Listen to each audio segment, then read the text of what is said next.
कल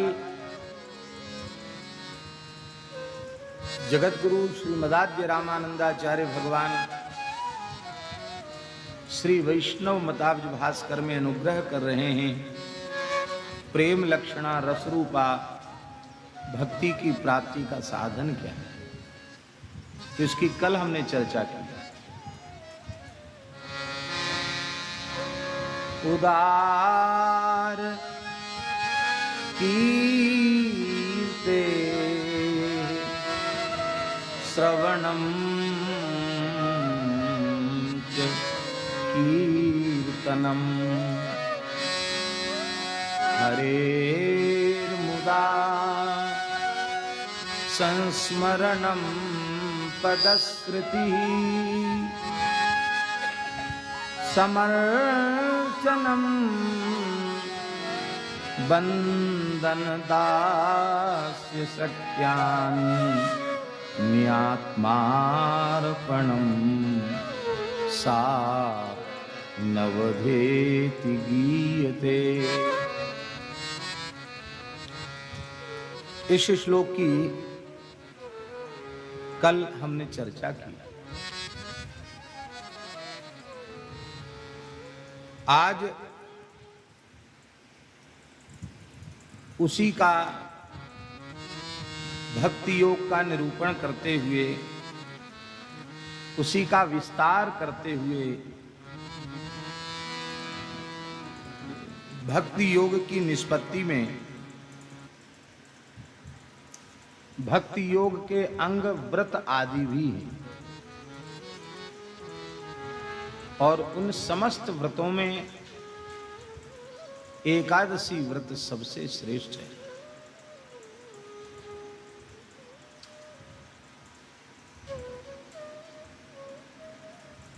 एकादशी को हरिवासर कहते हैं, ये भगवान का वासर है। अभी आषाढ़ शुक्ल पक्ष की एकादशी आने वाली है।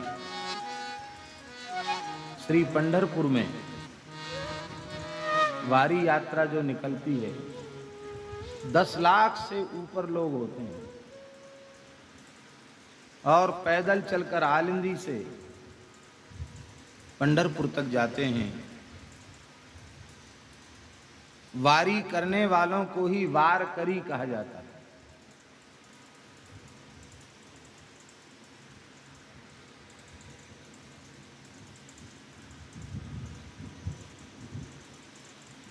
अभी एक महाराष्ट्र की माता जी आई थी, वो बता रही थी कि मेरे नाना जी, उन्होंने 40 वर्ष तक प्रत्येक मास की शुक्ल पक्ष की एकादशी का पंढरी नाथ जी का दर्शन किया। एक दिन भी उसमें चूक नहीं हुई, एक बार भी चूक नहीं हुई। भाई कितने लंबे लंबे समय तक लोग नियम का निर्वाह करते हैं।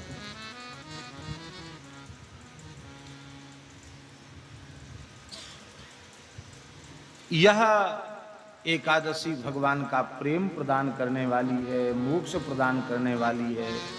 इसलिए वैष्णवों को भगवत शरणागति के अनंतर, पंच संस्कार के अनंतर निष्ठा पूर्वक अवश्य ही एकादशी व्रत करना चाहिए। वैष्णव धर्म में अनंत निष्ठाएं हैं। अवान्तर भेद करके उनमें बहुत भेद हो जाते हैं। जैसे नवधा भक्ति, नवधा निष्ठाएं ही तो हैं, पर भक्ति रसामृत सिंधु नामक ग्रंथ में श्री रूप गोस्वामी जी ने उसी का विस्तार किया है। तो उन्होंने 64 प्रकार माने हैं भक्ति के, माने भक्ति की 64 निष्ठाएं मानी।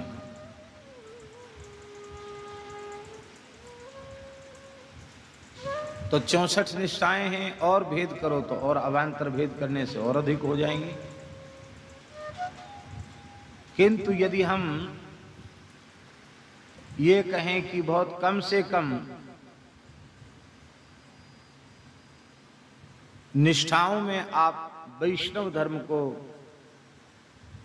परिभाषित करें, तो वैष्णव धर्म में प्रधान 3 निष्ठाएं। पहली निष्ठा है भगवन नाम निष्ठा। ये प्रथम निष्ठा है, नाम निष्ठा। नाम साधन की तुलना किसी भी साधन से करना नामापराध। वेदादि शास्त्रों में कहे गए जितने पवित्र सत्कर्म हैं, उनका हजारों हजारों बार सविधि अनुष्ठान किया जाए, उससे जन्य जो पुण्य होगा, और एक बार श्री राम नाम, हरि नाम, भगवान नाम के उच्चारण का जो पुण्य होगा, वह पुण्य, उस पुण्य की 16वें अंश की बराबरी भी संपूर्ण शुभ कर्म एक साथ हजारों हजारों बार सविधि किए जाने पर भी नहीं कर सकते। नाम सर्वोपरि है। नाम की तुलना किसी साधन से नहीं करनी, और करेंगे भी क्यों? ब्रह्म राम ते नाम बड़, ब्रह्म राम ते नाम बड़, वरदायक वरदान, रामचरित शतकोटि मह, लिय महेश जिय जान। भगवान नाम सर्वोपरि। विनय पत्रिका में तो गोस्वामी जी ने कितनी विलक्षण बात कही है। बोले जिसको राम जी से भी अधिक उनके नाम में प्रेम है, वही ईमानदारी से भक्त कहलाने के योग्य है। गोस्वामी जी का ठाकुर जी प्रकट होकर के वैष्णव के सामने प्रस्ताव करें कि देखो, एक तो हमें, एक हमारा नाम है, एक का चुनाव कर लो, एक रहेगा तुम्हारे पास। हमको रखना चाहते हो कि हमारे नाम को? तो चतुर्भक्त होगा तो यही कहेगा, प्रभु आप तो सर्वतंत्र स्वतंत्र हैं, जहां आपको घूमने फिरने की इच्छा हो घूमो फिरो, सबको आनंद दो, सब पर कृपा करो। हमारे ऊपर तो बस इतनी कृपा कर दीजिए कि आपका पवित्र नाम हमारे अंतःकरण में प्रतिष्ठित हो जाए, हमारे मन में, हमारी जिह्वा पर आपका पवित्र नाम प्रतिष्ठित हो जाए।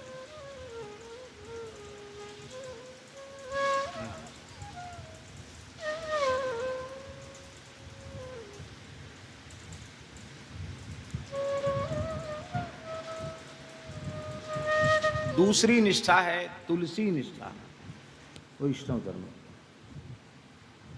तुलसी का अतिशय आदर करना, तुलसी का नित्य पूजन करना, तुलसी में नित्य जल चढ़ाना, संध्या काल में तुलसी के निकट दीपदान करना। तुलसी की भी नवधा भक्ति का वर्णन है। तुलसी जी से प्रार्थना करना कि हे विष्णु प्रिय, हरि प्रिय, आप हमें भगवत प्रियता प्रदान करें, भगवान का दिव्य प्रेम हमें प्रदान करें, भगवान की भक्ति का दान हमें करें।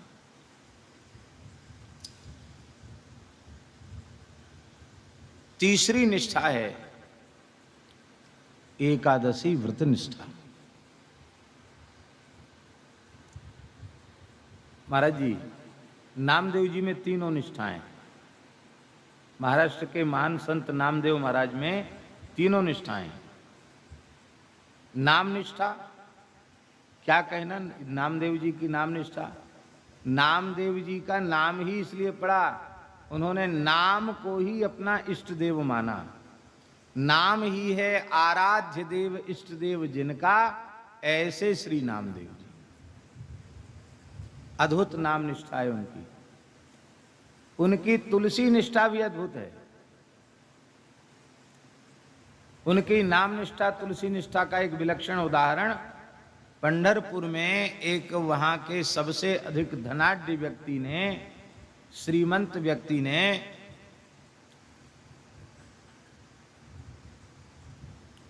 बहुत विराट उत्सव किया। उसमें सर्वस्व दान की घोषणा की, बहुत दान किया, स्वर्ण दान, अन्नदान, गोदान, धन दान। तो लोगों ने कहा महाराज इतना बड़ा काम कर रहे हो, पंढरपुर के एक वैष्णव भक्त हैं, नामदेव महाराज हैं तो गृहस्थ लेकिन महान भक्त हैं वो,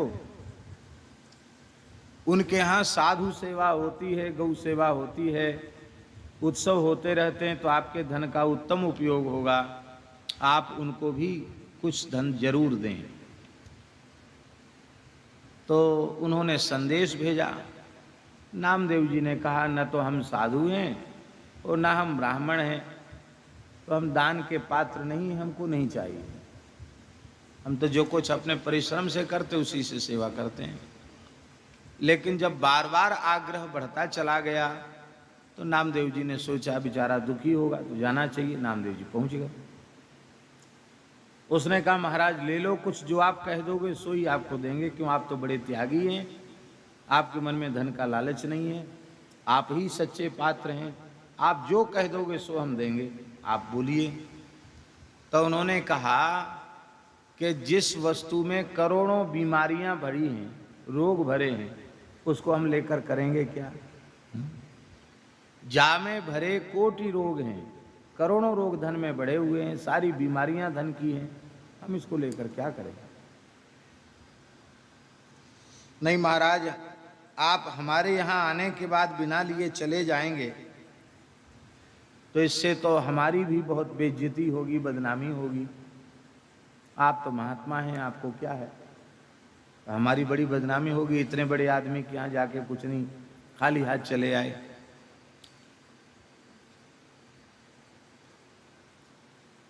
तो नामदेव जी के हृदय में करुणा उत्पन्न हो गई और नामदेव जी ने कहा कि ठीक है, तो आप स्वर्ण देना चाहते हैं हमको, तो हम जितना कहें उतना आप देंगे, वहां जरूर देंगे।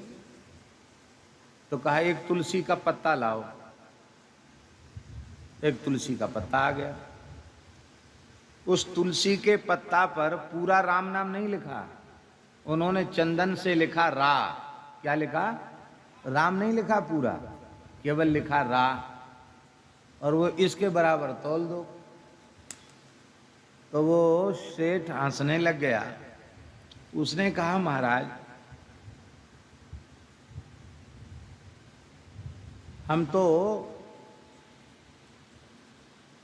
श्री कामतानाथ भगवान की जय। दंडोत महाराज, आपके बड़े मंगल में दर्शन।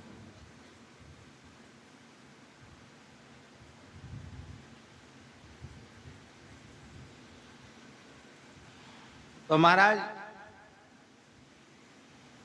इतना कम जो उदार दाता 10-20 मन सोना दे सकता है, उसको आप एक तुलसी के पत्ता पर, इसके बराबर क्या, रत्ती भर भी नहीं चढ़ेगा इस पर। तो नामदेव जी बोले हमको तो इतना ही दे दो। तो उसी हिसाब से छोटा सा तराजू एक छोटे से पड़ले पर रखा, आधा राम नाम लिखा हुआ तुलसी के दल पर, और एक तरफ उसने उदारता दिखाते हुए 2-4 तोला सोना रख दिया। पर आश्चर्य की बात है, तुलसी का पत्ता तो जमीन ही नहीं छोड़ता, पड़ले वाला। दूसरा तराजू बदला और सोना रखा। होते होते तराजू बदलते बदलते सोना बढ़ाते बढ़ाते यही हालत हो गई, उसके पास जितना सोना था सब उसने, हीरे जवाहरात सोना मणिमुक्ता सब रख दिया, लेकिन वो तुलसी का पत्ता जमीन ही नहीं छोड़े, पलड़ा जमीन से ही लगा रहे। आश्चर्यचकित हो गया। बड़े आदमी को मिल भी जाता है उधार। उन्होंने कहा भाई देखो हमारी इज्जत का सवाल है, हमारी सहायता करो। नाते रिश्तेदार भी बड़े धनाढ्य थे, उन्होंने भी अपना अपना हिसाब किताब लिख करके धन रखा, लेकिन फिर भी कोई बराबरी नहीं। तब नामदेव जी ने कहा देखो एक उपाय और करो, आप बड़े धर्मात्मा हैं, दानवीर हैं, बड़े बड़े यज्ञ आपने किए हैं, तो आप अपने जीवन का जितना सुकृत है पुण्य है। व्रत, उपवास, तीर्थ यात्रा आदि का जितना पुण्य है, जितना सुकृत है, वो सब संकल्प करके छोड़ दो। हो सकता है शायद कहीं आपका काम बन जाए। हाँ, ये बात तो आपने ठीक कही। तो संकल्प पूर्वक अपने पुण्यों का संकल्प करके जैसे ही वहां छोड़ा तो भी कुछ नहीं। अंत में वह बोला, महाराज इतना ही ले लीजिए। उन्होंने कहा, हम इतना कैसे लें? अरे भाई, तुम बराबरी की बात भाई है, इसके बराबर दे दो। कांटा थोड़ा इधर उधर हो तो चलेगा, और कांटा तो पल्ला तो एकदम जमीन पर चिपका है, वो कांटा हिला तक नहीं, ये तो नहीं चलेगा। ऐसा तो सौदा कहीं संभव नहीं है।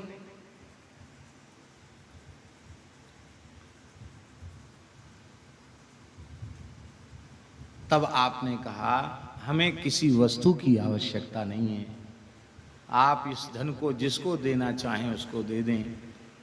हम तो यही आपको समझाना चाहते हैं कि भगत जी, ये सब तो जीवन भर आपने कर लिया, लेकिन अब शेष जीवन श्री तुलसी की आराधना में और श्री नाम महाराज के लिए अपना समर्पित कर दो। आधे राम नाम की बराबरी तुम्हारे सारे सुकृत एक साथ मिलकर नहीं कर सके, सारा धन मिलकर नहीं कर सका। अरे तुम्हारी क्या चले, त्रिलोकी का सुकृत और त्रिलोकी का वैभव भी वह आधे राम नाम की बराबरी नहीं कर सकता है। और आपने तुलसी दल अपने मुख में पधराया और नाचने लगे, राम कृष्ण हरि जय जय राम कृष्ण हरि जय जय राम कृष्ण हरि, कीर्तन करने।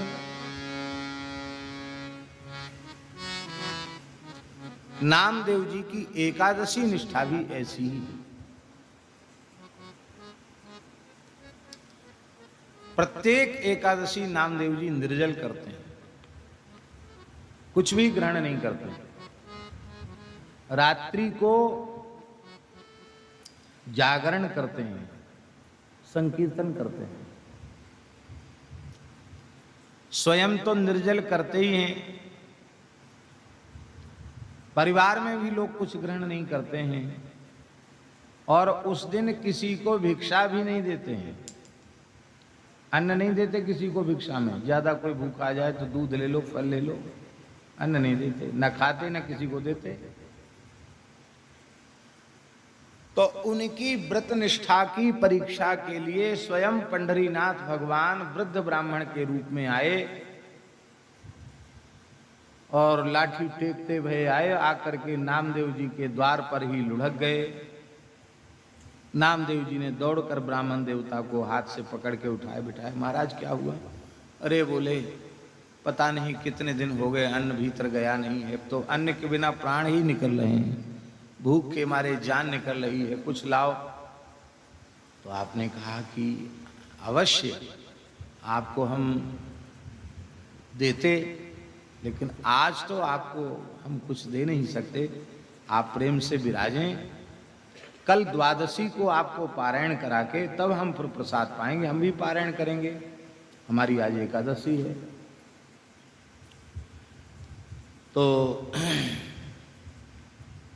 ब्राह्मण वेशधारी भगवान बोले, अरे भाई, तुम कल कहते हो अन्न देने की बात, और हम तो इतने भूखे हैं कि हम तो प्रतीक्षा नहीं कर सकते, हम तो मर ही जाएंगे, हमारा तो प्राणांत हो जाएगा।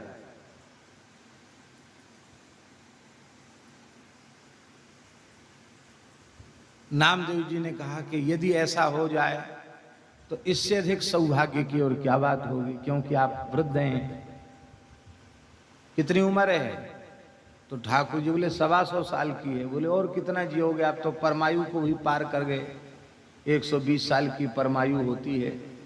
आज यदि आपका प्राण छूट जाए तो भगवान का वैकुंठ का द्वार बिल्कुल खुला रहता है, आप सीधे वैकुंठ जाएंगे। पर आपको अन्न तो हम नहीं दे सकते, आपको बहुत भूख लगी है, आपको हम दूध दे देते हैं, दूध ले लो। बोले उससे हमको कफ बढ़ता है, हम बहुत वृद्ध हैं, दूध नहीं पी सकते, दही ले लो। अरे बोले तो निमोनिया हो जाएगा। दही भी हमारे अनुकूल नहीं है, तो फल ले लो। कहते जुकाम हो जाएगा, बहुत ठंड करता है फल, हम कभी नहीं खाते, हमको तो बहुत नुकसान करता है। क्या खाओ? दाल भात खाएंगे। बोलो वृंदावन बिहारी। बोले तो वो तो नहीं मिलेगा। ठाकुर जी बोले कि देखो 5 साल से कम जिसकी आयु है उसको और 90 साल से ऊपर जिसकी आयु है उसको यदि एकादशी न करे तो दोष नहीं लगता। और हम तो 90 क्या, हम तो 100 को भी बहुत आगे चले गए हैं। बोले वो ठीक है, लिखा है तो आप उसको स्वीकार करते हैं, हम भी उसको मना नहीं करते, लेकिन हमारा तो नियम है हम एकादशी को कुछ लेते भी नहीं और कोई कुछ भी मांगे हम देते भी नहीं किसी को। हम तो चाहते हैं कि आप भले ही आप कहते हो हम एकादशी नहीं करते, हम तो छोड़ दिए एकादशी, तो कोई बात नहीं, आज तो कर ही लो, हम आपका व्रतभंग क्यों करें? हमारे यहाँ तो आपको एकादशी करनी पड़ेगी।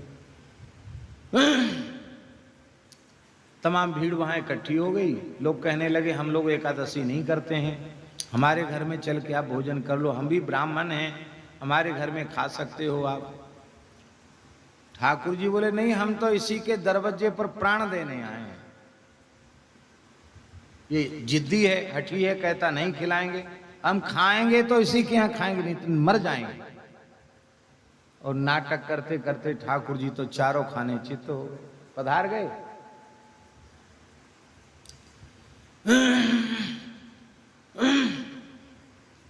लोगों ने नामदेव जी को खरी खोटी सुनाना आरंभ कर दिया और कहा कि बड़ा भारी भक्त बनता है, ब्रह्म हत्या लग गई इसके ऊपर, बताओ कितना तपस्वी भूखा ब्राह्मण, दया का पात्र था, बड़ा भारी भगत बनता है, ब्राह्मण मर गया, इसको ब्रह्म हत्या लगी, इसका सब बहिष्कार करेंगे, समाज से बाहर करेंगे इसको, इसका हुक्का पानी सब बंद करो।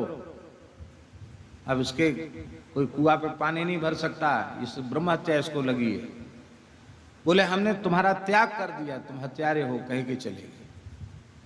नामदेव जी कुछ नहीं बोले, बोले भगवान के विधान सब मंगलमय है, जैसी भगवान की इच्छा, हमें भले ही पाप लग गया हो पर ब्राह्मण तो आज भगवान के धाम को चला गया, इतना तो संतोष है।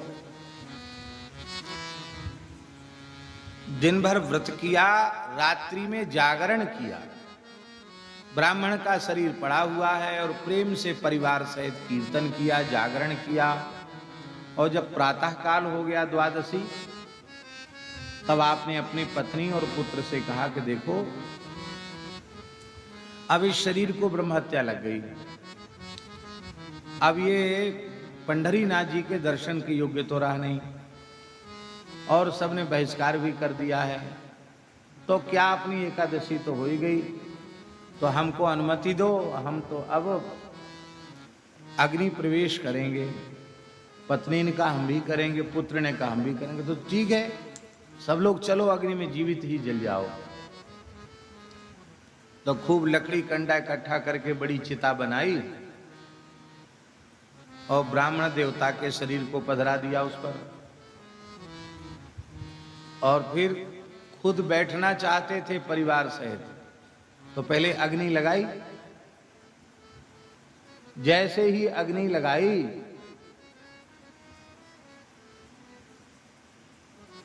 श्री सनकादिक भगवान की जय। जैसे ही अग्नि लगाई महाराज जी, ठाकुर जी को नेक आंच लगी होगी, तो ठाकुर जी के शरीर में हलचल आई, वो तुरंत चिता से उतरे और नामदेव जी का हाथ पकड़ के और खींच लिया बाहर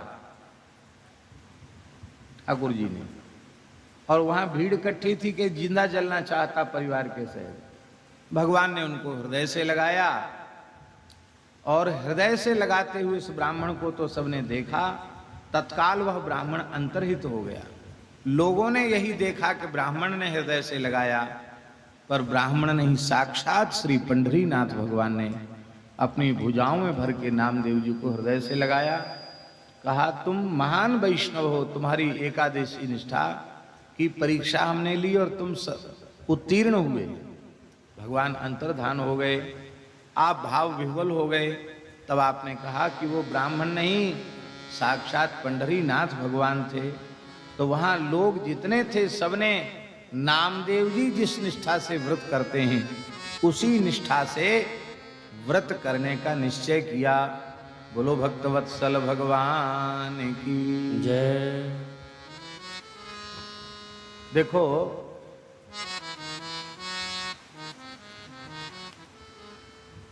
कितनी विलक्षण बात है। आज ही हमने, वैसे तो याद कर रहे थे, मौनी जी को कहा कि सनकादिक भगवान नहीं आएंगे, ब्रह्मचारी जी महाराज नहीं आएंगे। इन्होंने सारे में कहा कहीं बाहर गए, और आज ही उनका मंगलमय दर्शन हो गया। श्री वृंदावन बिहारी लाल की जय। तो नाम निष्ठा, तुलसी निष्ठा और एकादशी व्रत निष्ठा, ये तीनों निष्ठाएं होनी चाहिए प्रत्येक वैष्णव में।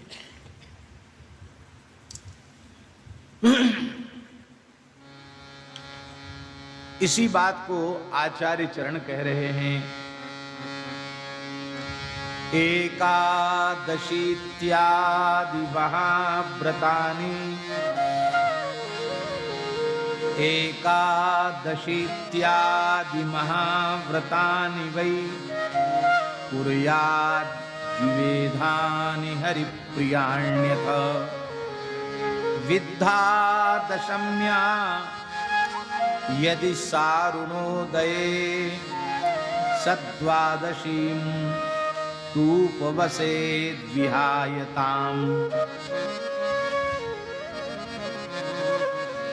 अथ सह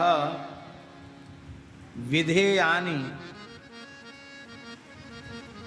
विवेधानि वै हरिप्रियाणि एकादशी इत्यादि महाव्रतानि कुर्यात् यदि अरुणोदय सा दशम्या विद्धा तु ताम विहाय द्वादशीं उपवसेत।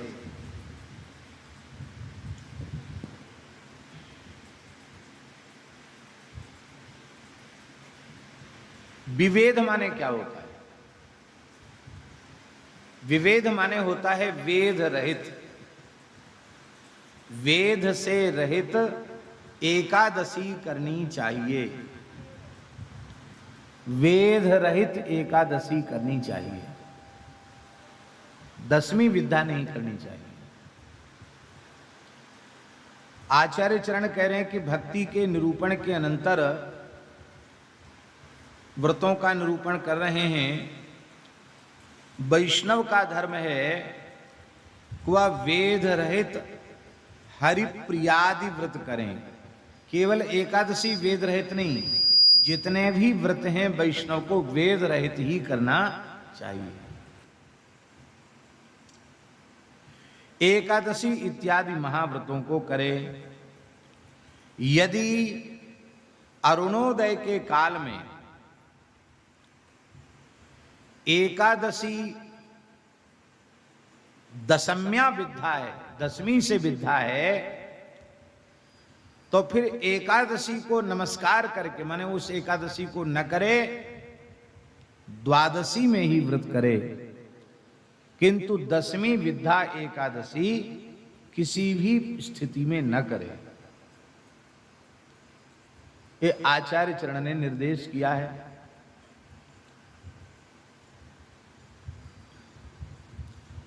एक ग्रंथ है, उसका नाम है सदाचार महोदधि। बहुत सुंदर ग्रंथ है, पढ़ने योग्य है। दास ने एक बार उस ग्रंथ को आद्योपांत देखा है। उसमें एक बहुत अच्छी बात हमको लगी। कई बातें, उनमें एक बात बता रहा। पुराण का प्रमाण प्रस्तुत करते हुए ग्रंथकार ने लिखा है एकादशी के प्रकरण में कि गांधारी ने, महासती गांधारी ने, धृतराष्ट्र की पत्नी गांधारी ने भगवान श्री कृष्ण से कहा कि मैं अपने विशुद्ध पातिव्रत धर्म के आचरण से इतनी पवित्रांतक करण वाली हो चुकी हूं कि मुझे अपने पिछले 100 जन्मों तक का स्मरण है। 100 जन्मों तक की मुझे याद है। मैंने कोई शास्त्र विरुद्ध आचरण नहीं किया, पाप नहीं किया। फिर बिना पाप के यह कष्ट हमारे सामने कैसे आया?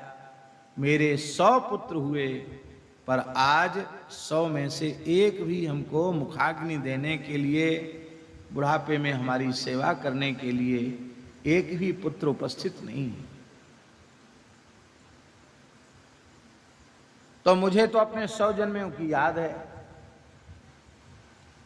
पर तुम परमात्मा हो, तुम्हारा ज्ञान तो निरवधिक ज्ञान है। आप तो सर्वज्ञ हैं। तो मैं ये जानना चाहती हूं कि 100 जन्म की तो मुझे याद है, मैंने कोई पाप नहीं किया। फिर किस पाप के परिणाम स्वरूप ये दिन हमें देखना पड़ा कि हमारे 100 पुत्रों में एक पुत्र भी जीवित नहीं है, सब मारे गए।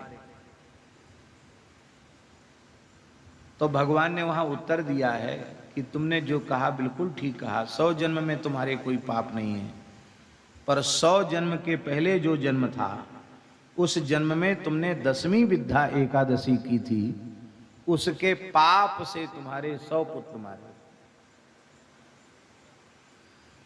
ये बात हमने जब उसमें पढ़ी, सदाचार महोदधि नामक ग्रंथ में, तुम्हारे रोंगटे खड़े हो गए रे। अब लोग गांव देहात में वेदाचार्य जी, जिनको ज्यादा ज्ञान नहीं है, वहां गांव के पंडित भी ऐसे ही बता देते हैं कि वो दूसरी वाली एकादशी बाबा बैरागियों की एकादशी है और पहली वाली गृहस्थों की है। कहते पहली वाली गृहस्थों की एकादशी है और वो बाबा जियों की है, साधुओं की एकादशी है, ऐसा बोल रहे थे। तो कई बार भोले भाले वैष्णव जो गृहस्थ हैं, उनके भी यही समझ में आता कि चलो हम भले ही वैष्णव हैं, पर हैं तो गृहस्थ ही, तो हमको गृहस्थ वाली एकादशी करनी चाहिए। साधु सन्यासी और गांव के लोग कई बार ऐसा भी बता देते, अरे करोगे तो तुम बहुत तुम्हारा अनिष्ट हो जाएगा, बाबा जी वाली एकादशी नहीं करना। पर भैया गृहस्थ विरक्त का भेद नहीं है। वैष्णव मात्र को क्या कहें, हम तो कहेंगे प्रत्येक आस्तिक व्यक्ति को विद्या एकादशी नहीं करनी चाहिए। ये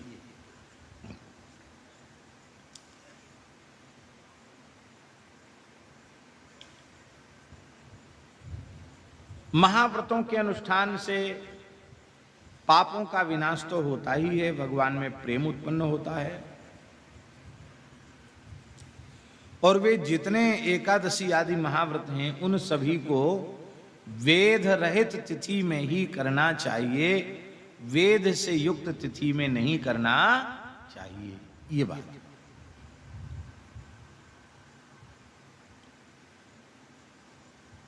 अरुणोदय काल में यदि 10वीं है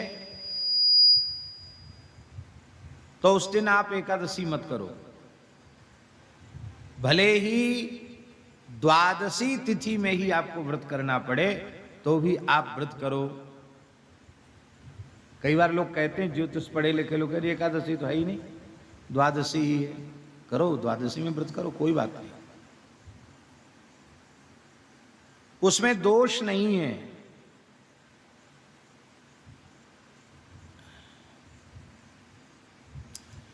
श्रीमद् भागवत में महाराज जी तो विराजे हैं, विधिवत श्रीमद् भागवत आपने वृंदावन में रह करके पढ़ा है।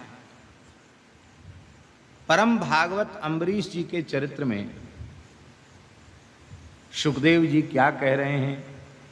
आरिराधयिषु कृष्णम महिष्या तुल्यशीलया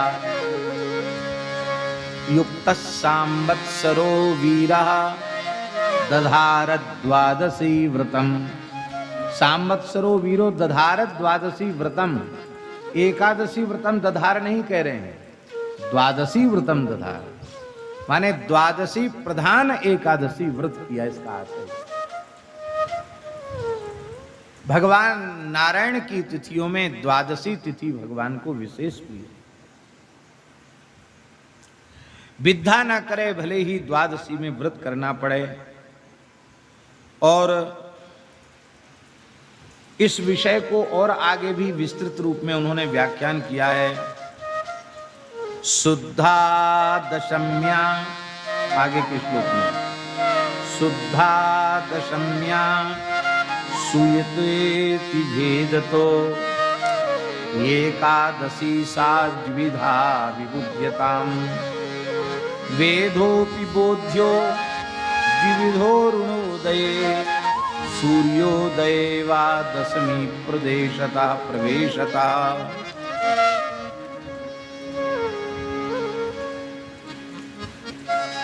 दो प्रकार की एकादशी, एक शुद्धा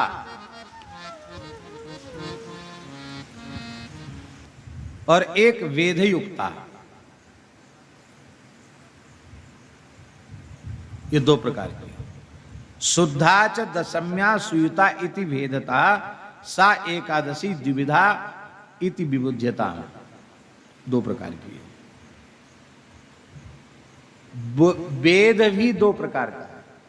एक तो अरुणोदय के काल का वेद, और एक अरुणोदय के भी बाद सूर्योदय के काल का वेद, ऐसा भी दो प्रकार का वेद है। इन दोनों प्रकार के वेद से रहित होना चाहिए। तो शुद्धा एकादशी और विद्या एकादशी, दशमी के संयोग से रहित एकादशी शुद्धा एकादशी कहलाती है। और उससे युक्त एकादशी माने दशमी से युक्त एकादशी, वो विद्या एकादशी कहलाती है। अरुणोदय काल में दशमी का प्रवेश होने से भी विद्या एकादशी होती है, दशमी तिथि का वेद हो जाता है। और सूर्योदय काल में दशमी तिथि के प्रवेश से भी दूसरा वेद हो जाता है। ये दोनों प्रकार के वेद एकादशी व्रत में त्याज्य हैं। तो बोले भाई ठीक है, आप और इस विषय को सुस्पष्ट कीजिए, क्योंकि ये तो भ्रम में डालने वाली बात हो गई। तब आगे 70वें श्लोक में फिर कह रहे हैं, सपंच पंच प्रमितो युषो बुधै कालस्तु षट पंचमितो रुणोदया प्रातस्तु सप्तेषु मितो निगद्यते सूर्योदय स्यात् ततः परम तथा।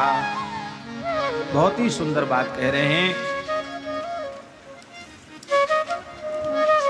देखो,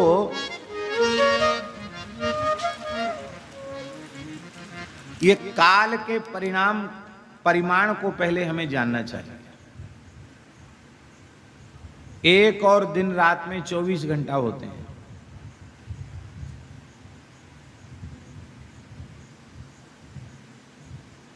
साठ घटी, 24 घंटा माने 60 घटी, और 1 घंटा माने 2.5 घड़ी। 1 घटी 24 मिनट है। 60 विकला की 1 कला, और 60 कला की 1 घटी, और 60 घटी का 24 घंटा। और 1 घंटा में 60 मिनट होता है, सबको पता है। 1 मिनट में 60 सेकंड होते, वो भी सबको पता है। एक दिन सूर्य के निकलने से दूसरे दिन सूर्य के निकलने का जो काल है, वो 60 घटी का काल है। अब एक उषा काल और है। ये उषा काल क्या है? यात्रा के प्रकरण में भी एक श्लोक मिलता है महाराज जी, धर्मशास्त्र में, पंचांग में भी लिखा रहता है। उषा प्रशस्यते गर्गः शकुनंच बृहस्पति अंगिरातु मनोत्साह विप्रवाक्यम जनार्दन। यात्रा के लिए भी है। गर्गाचार्य जी का मत है कि आपको कहीं जाना है तो उषा काल में आप चले जाओ, कोई मुहूर्त देखने की आवश्यकता नहीं। बृहस्पति जी का मत है कि अच्छे शकुन हो रहे हों फिर ज्यादा मुहूर्त के पीछे मत पड़ो। अच्छे शकुन हो रहे हैं तो शुभ संकेत है, चल पड़ो। शकुनंच बृहस्पति ही। और अंगिरा जी का मत है कि मन खूब आनंद उत्साह से भरा हो, चल पड़ो राम जी का नाम लेके। भगवान से पूछा कि आप भी अपना मत दीजिए। बोले हम अपना मत नहीं देते हैं। विप्रवाक्यम जनार्दन, भगवान बोले ब्राह्मण कह दे तब चलो।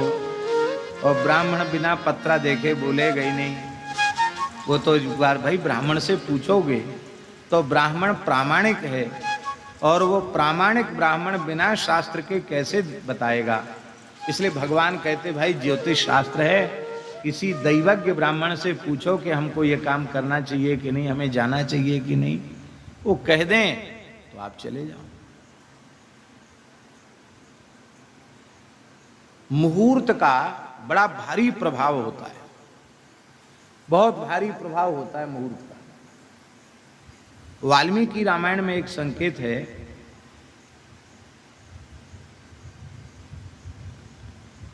गृद्धराज जटायु ने कहा भगवान श्री राम से कि प्रभु रावण अपने कुल खानदान के सहित मारा जाएगा, आपको विजय मिल जाएगी, जानकी जी मिल जाएंगी। ये भविष्यवाणी कोई कैसे कर सकता बोलो।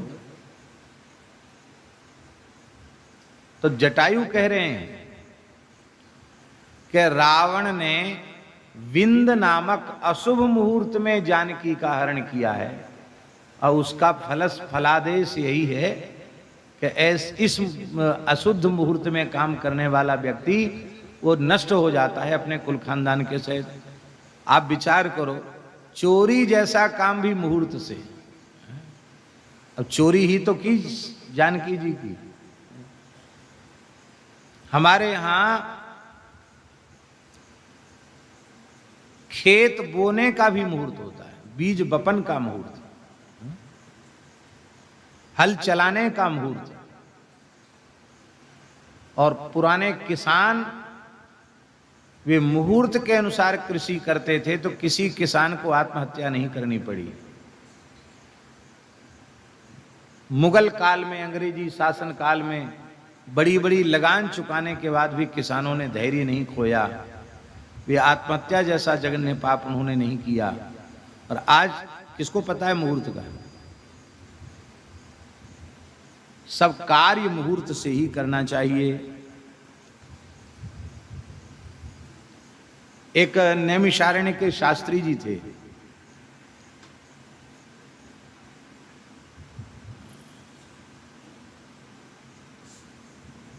सीतापुर जिले के।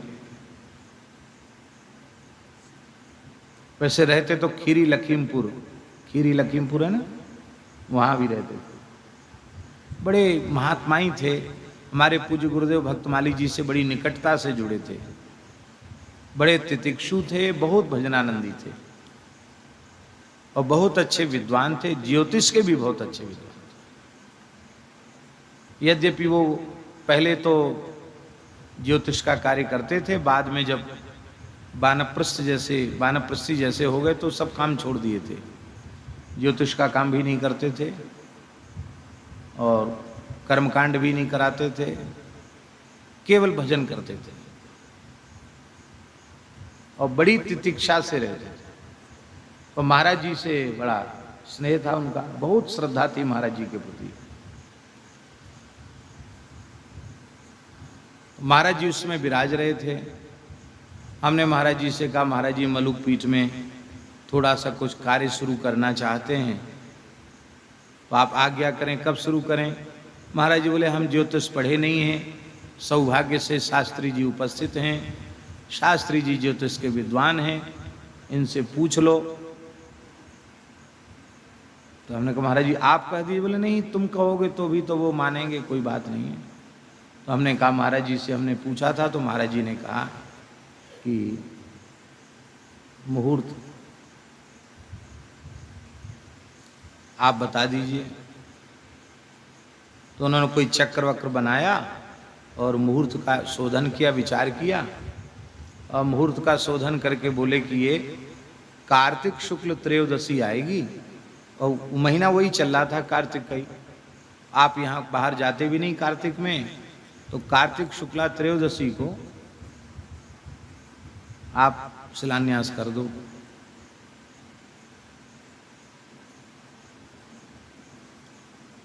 अरे हमने कहा इतने जल्दी का मुहूर्त थोड़ी पूछा आपसे, व्यवस्था है ही नहीं। कर्ज ऊपर से चढ़ा हुआ है, उसमें 5.5 लाख का कर्ज था हमारे ऊपर व्यक्तिगत, कि कर्ज ऊपर से चढ़ा है, निर्माण की व्यवस्था जुटी नहीं। आप तो खूब जल्दी नहीं है हमको, आप तो 4, 6, 10 महीने वाला मुहूर्त बताइए, आपने पहले क्यों नहीं बताया? हम लंबा मुहूर्त देखते। अब हमने इतने विचार पूर्वक मुहूर्त निकाला है, कुछ भी हो आप तो महाराज जी के हाथ से 5 ईंट रखवा दो, कोई व्यवस्था न होने दो।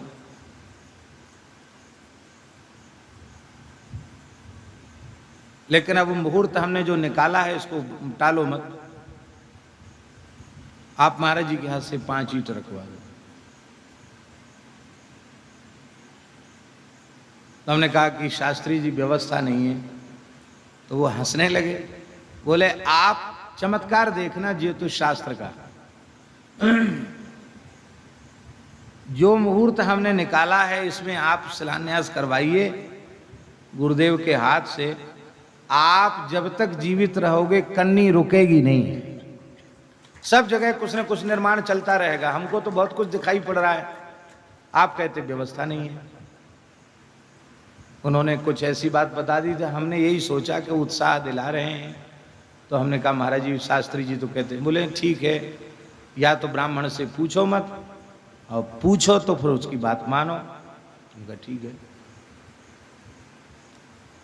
तो ये हमारे मोहनदास जी जानते हैं, तुलसीदास जी महाराज से कहा, छावनी वाले महाराज जी के शिष्य श्री तुलसीदास जी थे, उनसे कहा कि वो जानते थे, इंजीनियर की पढ़ाई पढ़े थे, तो हमने उनसे कहा कि आप बना दीजिए नक्शा।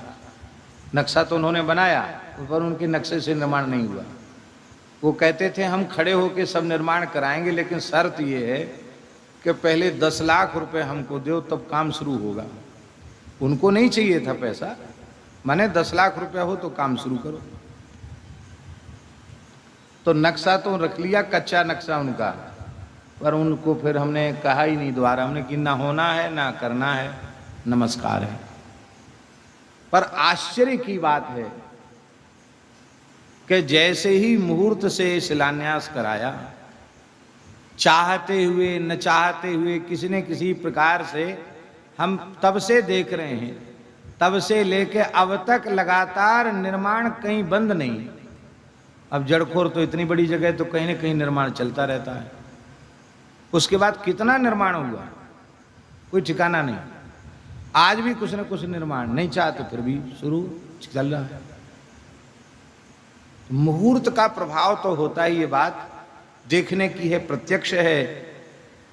तो उषा काल का भी मुहूर्त श्रेष्ठ होता है। प्रातःकाल सूर्य के निकलने से 55 घड़ी के परिमाण के अनंतर आने वाली जो 5 घटी का काल है, उस 5 घटी को उषा काल कहते हैं। अरुणोदय का काल क्या है? सूर्य के निकलने से 56 घटी के बाद 4 घटी का जो काल है वो अरुणोदय का काल कहलाता है। अब उसके बाद प्रातः काल है, पहले उषा काल, फिर अरुणोदय काल और फिर है प्रातः काल। सूर्य निकलने के 57 घटी के बाद वाली जो 3 घटी है, उस 3 घटी को प्रातः काल कहते हैं। अब सूर्योदय काल, तो सीधी सी बात है, प्रातः काल के बाद जो है वो सूर्योदय काल है। प्रातः काल से प्रवर्ती जो काल है वो सूर्योदय का काल है। अब उषक काल आप सुन चुके हैं, 60-55 घटी माने 5 घटी का काल, 2 घंटा सूर्य से निकलने के पहले का, ऐसा समझो अरुणोदय का काल। अब अरुणोदय का काल क्या है? उषक काल सूर्य निकलने से पहले, और अरुणोदय का काल ये भी सूर्य निकलने से पहले है, लेकिन ये 59 मिनट पूर्व का काल। 59 मिनट माने 60 घटी 56 माने 4 घटी का काल।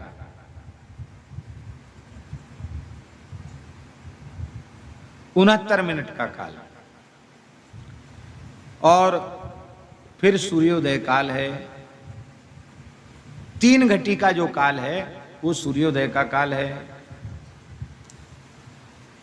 प्रातः चतस्रो घटयो रुणोदये विनिश्चय काल विमर्शि विकृता तथात्र वेद प्रभतेर्विपश्चितः प्राहुर्विभागांश्चतुरो विवेकतः।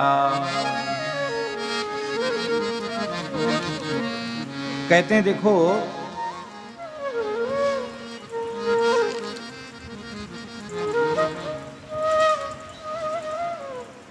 विद्वानों ने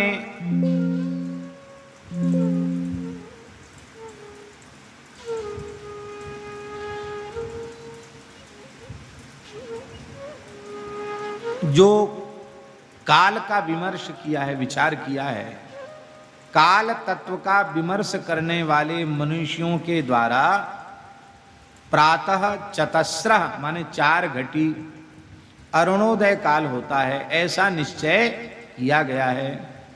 उसी प्रकार विद्वानों के द्वारा विवेक पूर्वक वेद आदि के 4 विभागों को, 4 भेदों को विद्वानों ने कहा है। माने पूर्व श्लोक में आचार्य चरण ने 56 घटी से परवर्ती काल को अरुणोदय का काल कहा था, और यहाँ इस श्लोक में प्रातः चतस्रो घटयो रुणोदयो विनिश्चय काल विमर्श विकृता, इस प्रकार प्रभात की 4 घटी, 4 घटी को अरुणोदय का काल कहकर उसी अर्थ को आचार्य चरण ने स्पष्ट किया है। अब जैसा श्लोक में 55 घटी से प्रवर्ती काल के 4 विभाग कहे थे, उसी प्रकार से आगे 72वें श्लोक में वेद के भी 4 विभाग आचार्य ने स्वीकार किए। घटी त्रयम सार्धमथारुणोदये वेदोति वेदो द्विघटिस्तु दर्शनात् रवि प्रभासस्य तथोदितोर्धके सूर्ये महावेद इतीर्यते बुधैहि। सूर्य की प्रभा के दर्शन से पहले 4 घटी, 4 घटी का अर्थ है 96 मिनट का जो समय है वो अरुणोदय का काल है। ऐसा आप श्रवण कर चुके हैं 17वें श्लोक में।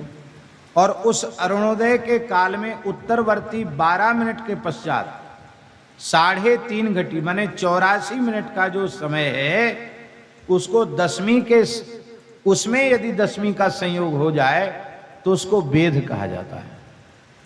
उसमें यदि 10वीं का संयोग हो जाए तो उसमें वेद कहा जाता है। ये वेद है। दूसरा है अतिवेद, ये वेद है, और दूसरा है अतिवेद। माने सूर्य प्रभा के दर्शन से पहले 3 घटी माने 72 मिनट का समय प्रातः काल है, ऐसा जो पूर्व में कहा गया था। उस काल में जो परवर्ती 1 घटी 24 मिनट के पश्चात 2 घड़ी माने 48 मिनट का जो समय है, उसमें यदि 10वीं का संयोग हो जाए 2 घटी के भीतर, माने 48 मिनट के भीतर 10वीं का संयोग हो जाए तो उसे अतिवेद कहा जाता है। एक वेद और एक अतिवेद, और तीसरा है महावेद। महावेद क्या है? सूर्य प्रभा दर्शन से लेकर अर्ध सूर्य उदय होने तक का जो काल है, उसमें 10वीं का संयोग हो जाए तो उसको महावेद कहते हैं। वेद, अतिवेद और महावेद, ये 3 वेद हैं। अब इसके पास चौथे भी वेद का निरूपण कर रहे हैं। कहते योगस्तुरीयस्तु दिवाकरोदय। योगस्तुरी, तुरी माने चौथा। योगस्तुरीयस्तु दिवाकरोदय तिर्वाक सुदोषातिशयार्थ बोधका सर्वेपि वेदा मुनिभिर्विनिश्चिता निर्णेतृभिस्तस्य तु तत्त्वदर्शिभिः। पूर्ण सूर्य उदय होने पर जो एकादशी में 10वीं का संयोग है वो तुरीय वेद है। पूर्व में वर्णित जो वेद हैं, अतिवेद हैं, महावेद हैं, और ये चौथा फिर तुरीय वेद है। ये 4 वेद हैं। इनमें उत्तरोत्तर वेद अत्यंत उत्कर्षता को प्राप्त होता है। उत्कर्षता का अर्थ है वेद से अतिवेद दोषयुक्त है, अतिवेद से महावेद दोषयुक्त है, और महावेद से तुरीय वेद तो अत्यंत अत्यंत दोषयुक्त है। माने चारों प्रकार के वेदों का एकादशी आदि व्रतों में वैष्णवों को त्याग करना चाहिए। तो वेद से अधिक दोष वाला अतिवेद, उससे अधिक दोष वाला महावेद, और सर्वाधिक दोष युक्त तुरीय वेद होता है। ऐसा ज्योतिष शास्त्र के जो ज्ञाता महर्षि हैं उन्होंने ऐसा माना है। ये श्री जगतगुरु श्रीमदाद्य रामानंदाचार्य भगवान कह रहे हैं। तो पूर्णेति सूर्योदय काल तस्सा या प्रांग मुहूर्त द्वय संयुता च अन्यात विद्धा परिकीर्तिताज्ञैरेकादशी सा त्रिविधापि शुद्धा। बहुत अच्छी बात कह रहे हैं कि एकादशी के भेद, एकादशी के 2 भेद हैं।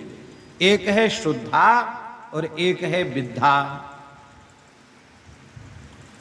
एक मुहूर्त कितने का होता है? 2 घटी का एक मुहूर्त होता है। माने 24 मिनट की एक घटी होती है, तो 2 घटी का अर्थ होता है 24 मिनट है। 12 मिनट की एक घटी होती है, 24 मिनट की 48 मिनट, 48 मिनट का मुहूर्त होता है। 24 मिनट की एक घटी होती है। और 2 मुहूर्त जो है 4 घटी माने 96 मिनट के होते हैं। शुद्धा एकादशी सूर्य निकलने से पहले 4 घटी माने 96 मिनट को 70वें श्लोक में अरुणोदय का काल कहा था। और उस संपूर्ण काल में रहने वाली एकादशी शुद्धा एकादशी कहलाएगी। वह 10वीं के वेद से रहित होती है, इसलिए उपवास के लिए अत्यंत ग्राह्य है। यहां ध्यान देने योग्य बात यह है कि 10वीं तिथि के वेद से रहित होना ही एकादशी का शुद्ध होना है। माने जो 10वीं वेद से सर्वथा रहित है उसी को शुद्धा एकादशी कहेंगे। द्वादशी का वेद न होने पर वह शुद्ध है, और मान लो कहीं द्वादशी का वेद हो गया तो वेद होने पर भी वह शुद्ध ही है। माने 10वीं विद्या नहीं होना चाहिए। विद्या एकादशी, ये शुद्धा एकादशी का निरूपण हुआ। अब विद्या एकादशी क्या है? जो एकादशी संपूर्ण अरुणोदय काल में व्याप्त होकर नहीं रहती, अर्थात अरुणोदय में 96 मिनट से कम रहती है, वह विद्या कहलाती है। इसलिए वो विद्या एकादशी उपवास के लिए ग्राह्य नहीं है। अब यहां एक विचार है कि 72वें श्लोक में आचार्य चरण ने घटी त्रयम सार्ध मथारुणोदय वेधा इस प्रकार से सूर्य के निकलने के 3.5 घटी माने 84 मिनट में दशमी से युक्त एकादशी को विद्या एकादशी कहा था। किंतु इस श्लोक में अरुणोदय काल में 4 घटी माने 96 मिनट में दशमी से संयुक्त एकादशी को विद्या एकादशी कहा जा रहा है। तो ये ऐसा लगता है कि इन दोनों वचनों में परस्पर विसंगति हो गई, पहले में दूसरा कहा, दूसरे में दूसरी बात कह दी। तो इसका समाधान ये है कि निर्णय सिंधु में उद्धृत जो हेमाद्रि वचन है उसमें कहा गया कि 28 घटी 11 घंटा 12 मिनट की रात्रि होने पर अरुणोदय काल में 3.5 घटी का भेद माना जाता है निर्णय सिंधु के अनुसार, और इससे अधिक रात्रि का परिमाण होने पर अरुणोदय काल में 4 घटी का भेद माना जाता है। इसलिए आचार्य चरण ने 3 घटी का भेद कहा और फिर 4 घटी का भेद कहा, वो दोनों ही ठीक हैं, उनमें परस्पर विरुद्धता नहीं है। क्योंकि आचार्य कहीं शास्त्र विरुद्ध बोल सकते हैं क्या? आचार्य कभी शास्त्र विरुद्ध व्याख्यान नहीं कर सकते हैं, ऐसा ही समझना चाहिए। सार्ध घटिका त्रयोक्ति 28 मिति रात्र विषया महत्तरास्तु रात्रि ही अपेक्ष चतस्रो घटिका इत्युक्तम, ये हेमाद्रि वचन है। शुद्धा और विद्या एकादशी के निरूपण के अनंतर अब आचार्य चरण शुद्धा एकादशी के 3 भेद कह रहे हैं। श्री वृंदावन बिहारी लाल की जय। बड़ा सुंदर वर्णन कर रहे हैं। एका तु 12 मात्राधिका ज्ञेयो भयाधिका द्वितीया च तृतीया तु तथैवानुभयाधिका। कहते हैं केवल 12 के अधिकता वाली एकादशी को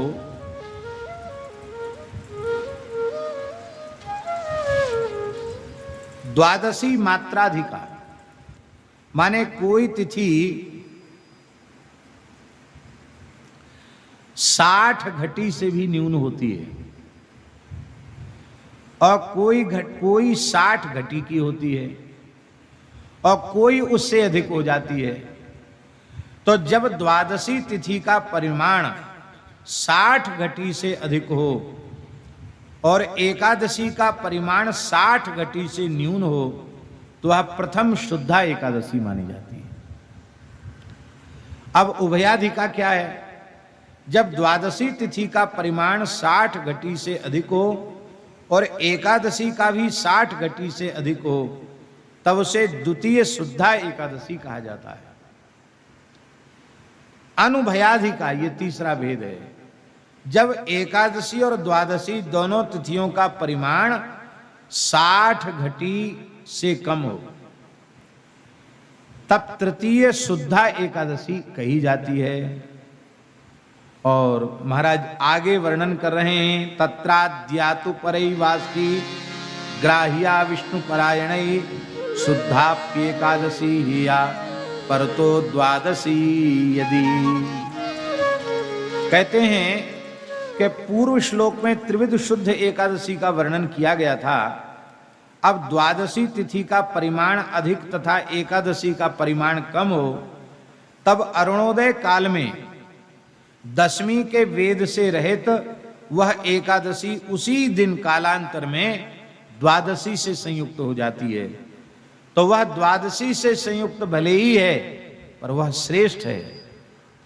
और वैष्णवों के लिए द्वादशी से संयुक्त वह एकादशी का व्रत अत्यंत अत्यंत उपादेय है, उपवासार्थ ग्रहण करने के योग्य है।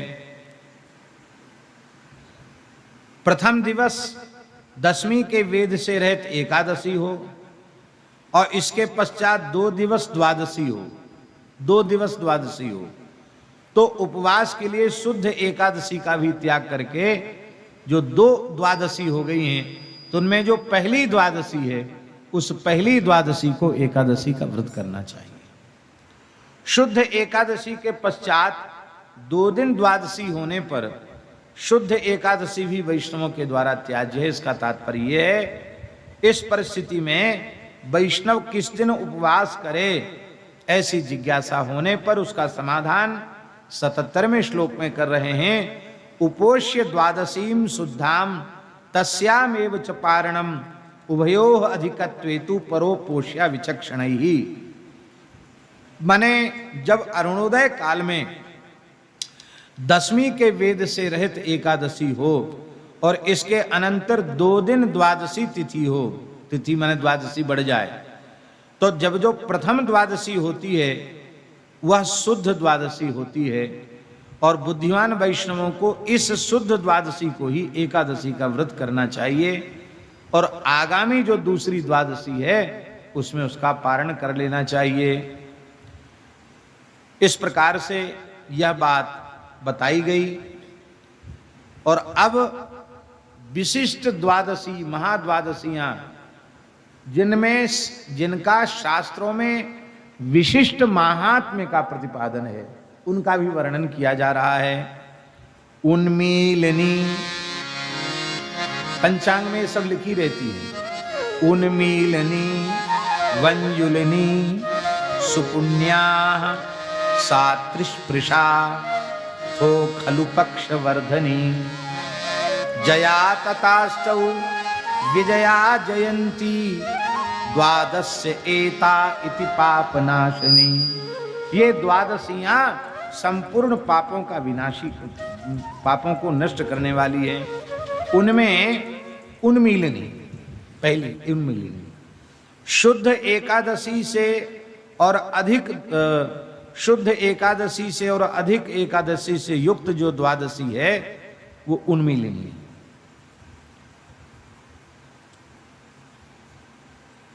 शुद्ध एकादशी से जो अधिक एकादशी है और अधिक एकादशी से युक्त जो द्वादशी तिथि है, अधिक एकादशी से माने एक दिन एकादशी पर दूसरे दिन एकादशी, और उस दूसरे दिन की एकादशी में द्वादशी तिथि आ गई तो वो उन्मीलिनी है। 2 दिन एकादशी होने पर जो परवर्ती एकादशी है उसको उन्मीलिनी द्वादशी कहा गया है। वो विशेष पुण्य प्रदा है, पाप की विनाशिका है, उसको अधिक एकादशी कहा जाता है। दूसरी है वंजुलिनी, जब द्वादशी तिथि 2 दिन हो, 2 द्वादशियां हों, तो पूर्व दिन की द्वादशी का नाम वंजुलिनी है। माने 2 द्वादशी तो वंजुलिनी को व्रत करना है, उसका नाम वंजुलिनी है। इसकी भी बड़ी भारी महिमा है। वंजुलिनी एकादशी वह संपूर्ण पापों का नाशिका है और विशेष पुण्य प्रदा है। तीसरी है त्रिस्पर्शा। इसका अर्थ है जब सूर्योदय में एकादशी हो और इसके पश्चात द्वादशी का क्षय हो गया हो, क्षय युक्त द्वादशी हो, और दूसरे सूर्योदय में त्रयोदशी हो,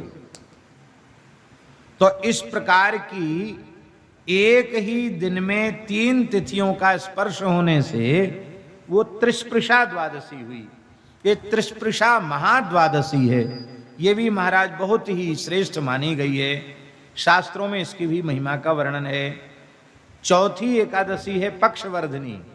पक्षवर्धनी का अर्थ है जिस पक्ष में अमावास्या या पूर्णिमा की वृद्धि हो उस पक्ष की द्वादशी को पक्षवर्धनी कहा जाता है। तो पक्षवर्धनी द्वादशी भी व्रत के लिए ग्राह्य है। 5वीं है जया। पुष्य नक्षत्र से युक्त द्वादशी को जया कहते हैं। द्वादशी तिथि है और उसमें पुष्य नक्षत्र है, तो उस समय पुष्य नक्षत्र वाली द्वादशी तिथि को ही एकादशी व्रत करना चाहिए। विजया, ये 6ठी एकादशी है। जब श्रवण नक्षत्र से युक्त द्वादशी हो, कब होती है?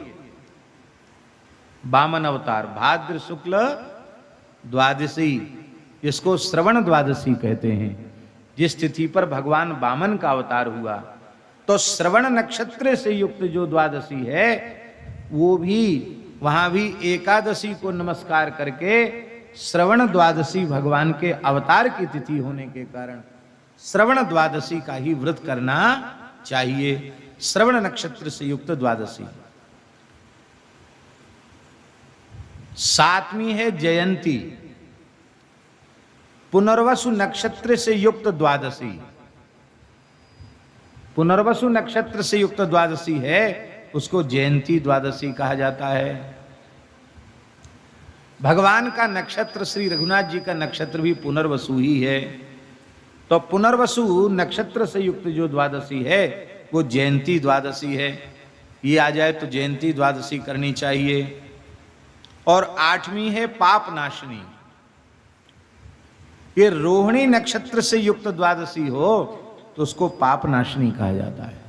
रोहिणी नक्षत्र से युक्त द्वादशी हो तो रोहिणी नक्षत्र से युक्त द्वादशी अर्थात पाप नाशनी द्वादशी का ही व्रत करना चाहिए।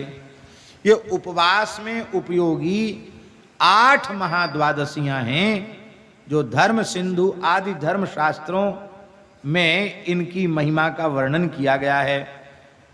भगवान व्यास ने भी पद्म पुराण आदि में जहां वैष्णवता का निरूपण है, इन सब की महिमा का वर्णन किया है। और उपवास और पारण में उपयोगी एकादशी और द्वादशी तिथि का निरूपण करके अब अनुपयोगी द्वादशी तिथियां भी कही जा रही हैं। ऐसी भी द्वादशियां हैं जो उपयोग की नहीं हैं। कौन कौन सी तिथियां हैं? इससे इतना स्पष्ट होता है कि व्रत के प्रकरण में ज्योतिष का भी कितना सूक्ष्म निरूपण श्री आद्य आचार्य चरण ने किया है। आषाढ़ भाद्रोर्जसितेषु संगता मैत्र स्रवोन्त्यादि गतद्युपान्तकैः चेद्वादशी तत्र न पारणं बुधा पादैः प्रकुर्याद् व्रतवृन्दहारिणी। यदि पारण में निषिद्ध द्वादशी में पारण करना चाहिए, पर निषिद्ध द्वादशी क्या है? यदि अनुराधा नक्षत्र के प्रथम चरण से युक्त आषाढ़ मास के शुक्ल पक्ष की द्वादशी तिथि हो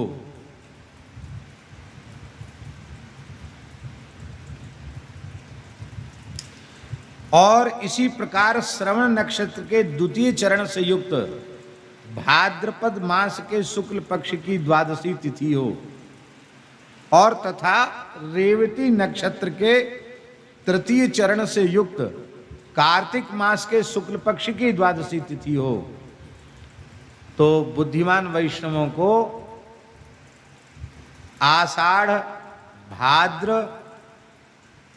और आषाढ़ मास की, भाद्रपद मास की, इन द्वादशी और कार्तिक मास की इन द्वादशी तिथियों में भी पारण नहीं करना चाहिए, क्योंकि इस प्रकार का किया गया जो पारण है वो व्रत वृंदहारिणी, इसका अर्थ है समस्त व्रतों के पुण्यों को ये नष्ट करने वाली हैं। इसलिए द्वादशी पारण में इनको भी विचार रखना चाहिए, इनको इन द्वादशियों का त्याग कर देना चाहिए। 24 घंटा 8 प्रहर है, अष्ट प्रहर में 24 घंटे होते हैं और 3 याम का 1 प्रहर होता है, तो अष्टयाम होता है 8 या 24, इस तरह से होता है। रात्रि के मध्यवर्ती 2 प्रहरों को महारात्रि समझना चाहिए, उसमें स्नान नहीं करना चाहिए। महानिशात विज्ञेया रात्रौ मध्यमा मयो तस्याम स्नान न कुर्वीत, उसमें स्नान नहीं करना चाहिए। रात्रि के मध्यवर्ती जो 2 प्रहर हैं उनमें स्नान नहीं करना चाहिए, शास्त्र निषिद्ध है। ये वीर मित्रोदय नामक ग्रंथ में महर्षि विश्वामित्र का वचन उद्धृत किया गया है। रात्रि के 3 प्रहर के बाद 4थे प्रहर में उठ करके स्नान करना चाहिए, उससे पूर्व स्नान का निषेध है। स्नान के अभाव में व्रत का संकल्प नहीं हो सकता। इसलिए स्नान करके ही व्रत का संकल्प करना चाहिए। एकादशी व्रतम आचरिष्ये, ये संकल्प करना चाहिए। उस व्रत की अवधि 24 घंटे की होती है, इसलिए उसको पूरी निष्ठा से व्रत का पालन करना चाहिए। लेकिन एक बात और हम कह दें, हमारे यहाँ एक महात्मा रहते हैं, कई संत जानते हैं, परमहंस जी महाराज, श्री गोकुल भवन वाले परमहंस जी के शिष्य। गोकुल भवन वाले परमहंस जी महाराज हमारे रामानंद संप्रदाय के एक विशिष्ट विभूति थे, परम पूज्य परमहंस श्री राम मंगल दास जी महाराज, गोकुल भवन वाले महाराज जी। महान राजयोगी थे वो, बहुत उच्च कोटि के महापुरुष थे। खुली आंखों से देवी देवताओं का, सिद्धों का प्रत्यक्ष साक्षात्कार उनको होता रहता था। बहुत उच्च कोटि के महात्मा, उनकी वाणी और उनका चरित्र भी पढ़ने योग्य है। हमारे परमहंस जी उन्हीं के शिष्य हैं। तो उनके गुरुजी ने उनको नियम दिया था, गोकुल भवलाजी महाराज जी ने, कि 2 बजे रात्रि में स्नान करके फिर अपने नियम में बैठ जाना।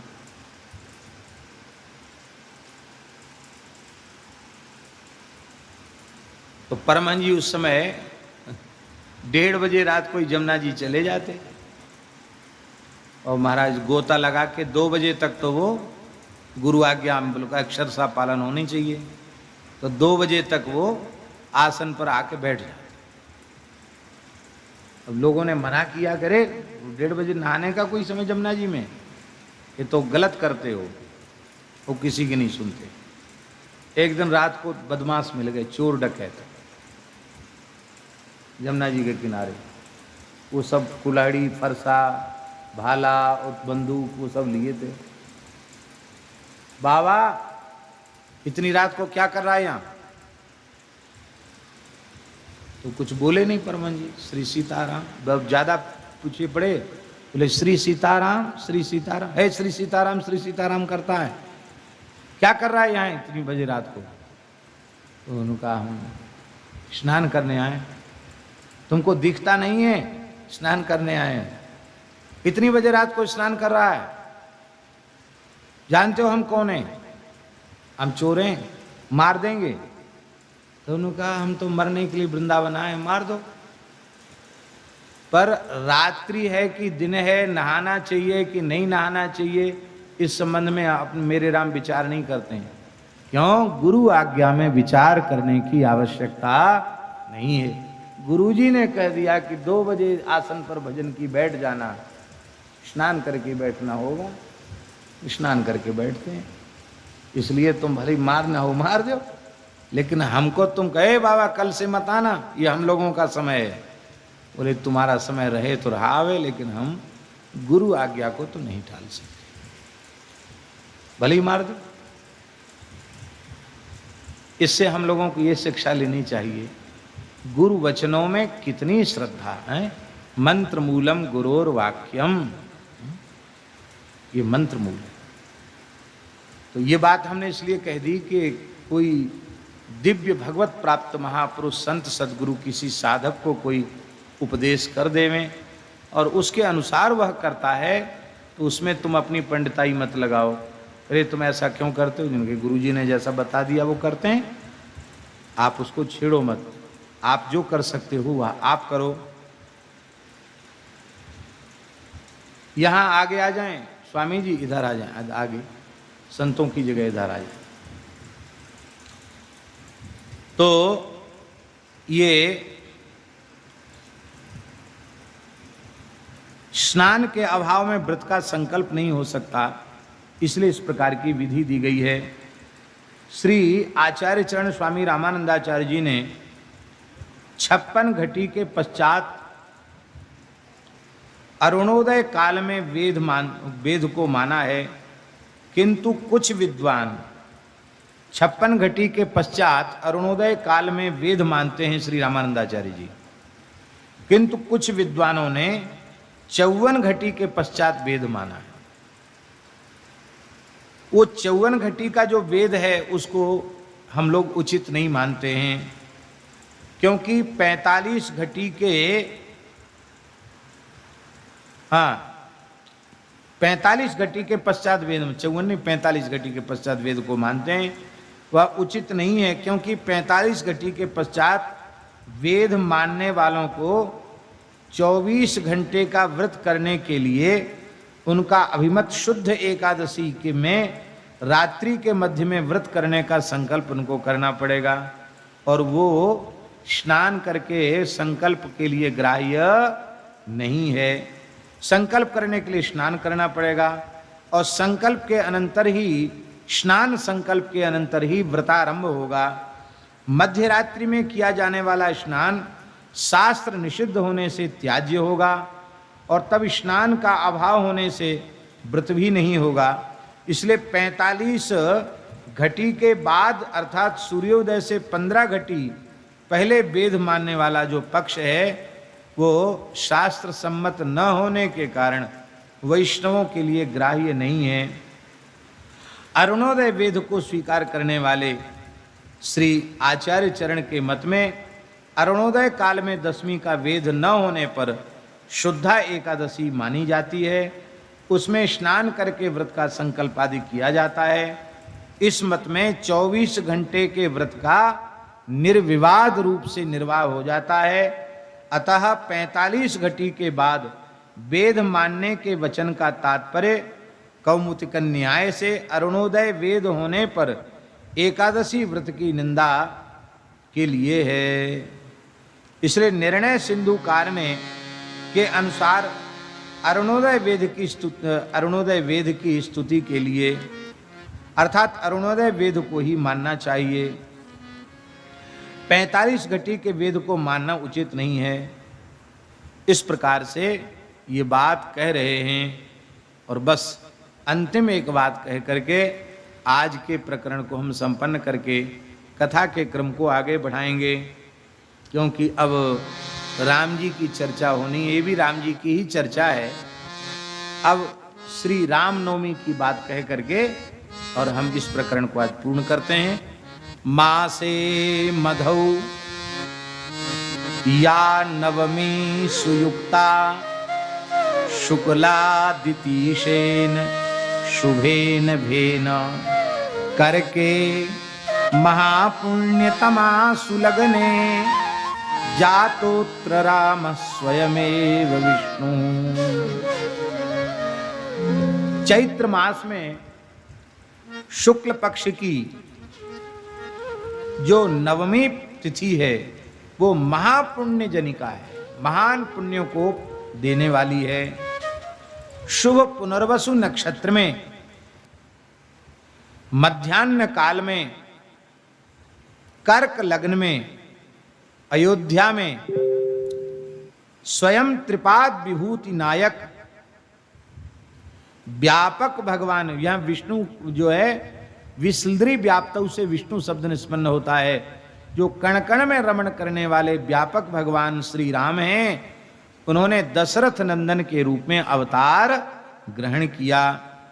वेदों में कहा गया कि अजन्मा परमात्मा ही दशरथ नंदन, यदुनंदन आदि रूपों में प्रकट होते हैं। अजायमानो ही बहुधा विजायते। वेद वेद्ये परे पुंसी जाते दशरथात्मजे वेद प्राचेत सादासीत साक्षात रामायण आत्मना। वेद वेद्य तत्व ही श्री राम तत्व के रूप में प्रसिद्ध है। अब इसमें भी वेद युक्त श्री रामनवमी का एक व्रत नहीं करना चाहिए। इसकी चर्चा भगवत कृपा से हम कल करेंगे।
श्री सीताराम। प्रतिदिन सत्संग एवं दर्शन के लिए श्री महाराज जी के ऑफिशियल चैनल को जरूर सब्सक्राइब करें।